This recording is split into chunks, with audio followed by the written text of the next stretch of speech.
তো চলো করা যাক।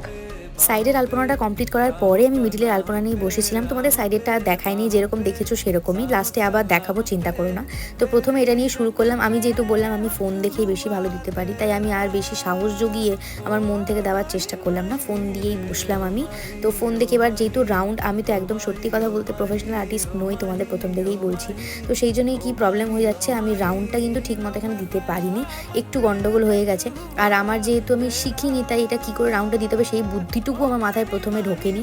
পরে যখন আলপনাটা কমপ্লিট হয়েছে তখন আমার মনে হচ্ছে যে আচ্ছা একটা টেকনিক আছে, যে টেকনিকটা ফলো করলে হয়তো আমি আলপনাটা মানে এই রাউন্ডটাকে আমি গোল দিতে পারতাম। তো যাই হোক, ভালোই লাগছে দেখতে, খুব একটা চোখে পড়ছে না। এর মাঝে মধ্যে আমি তোমাদের দেখাবো যে কিভাবে কি কি প্রস্তুতি নেওয়া হয়েছে, যতটুকু আমার ক্লিপ নেওয়া সম্ভব হয়েছে সেইটুকুই আমি তোমাদের দেখাতে পারবো। এত দূর আলপনা করার পরে আমার এতটাই পিঠ কোমর পা ধরে গিয়েছিল যে আমি বনাইকে বললাম তুই এই স্টারের যে লাইনটা রয়েছে এই লাইনটা তুই ফিল কর, আমি আর পারছি না।